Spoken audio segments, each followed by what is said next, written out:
A palavra de Deus no Evangelho de Mateus, capítulo 7, versículos 1 e 2, diz: Não julgueis para não serdes julgados, pois com o julgamento com que julgais, sereis julgados, e com a medida com que medis, sereis medidos. Amado irmão, amada irmã, o encontro com a palavra do Senhor nos faz pensar e repensar sobre os nossos pensamentos, palavras e atitudes para com o nosso irmão. Jesus, ele nos chama a atenção acerca do julgamento.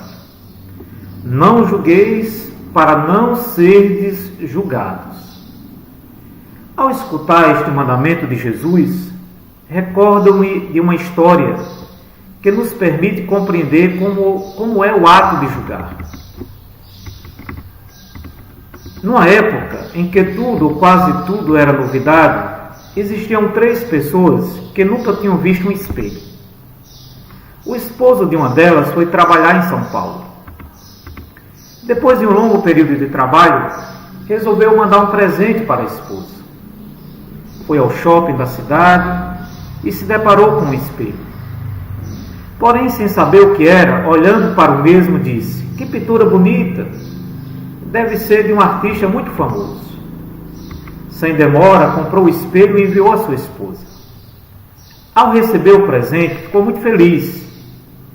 Porém, ao abri-lo, disse: "Cabra safado, mentiroso, inventou de trabalhar em São Paulo para procurar uma mulher e ainda teve a ousadia, a cara de pau de enviar a foto dela." Decepcionada, chamou sua mãe para ver o presente. Era uma senhora já idosa.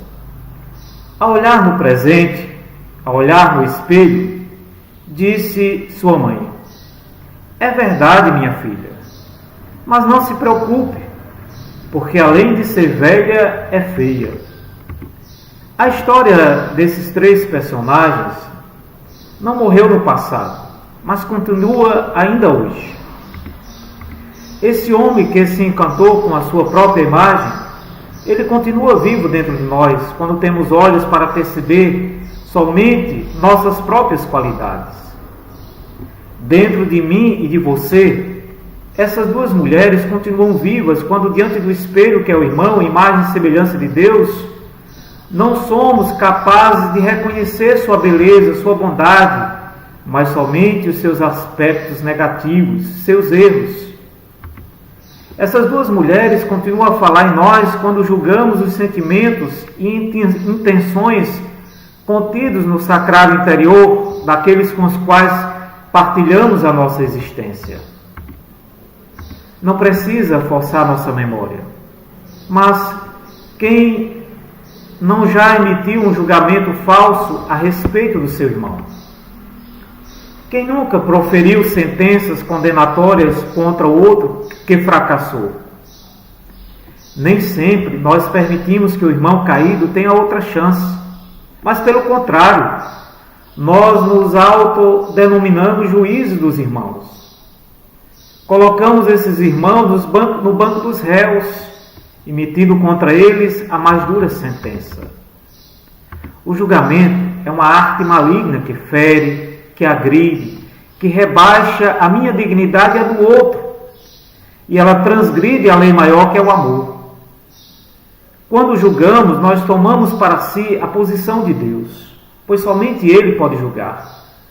Pois somente Ele pode julgar porque conhece o mais íntimo de nós mesmos.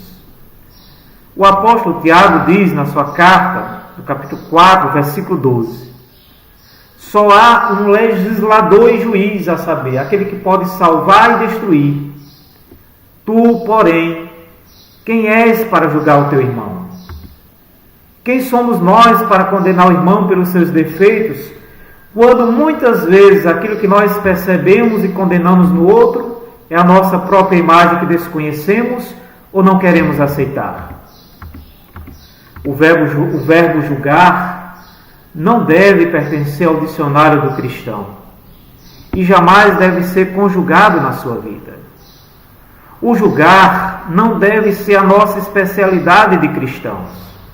Pelo contrário, Devemos ser especialistas no amar.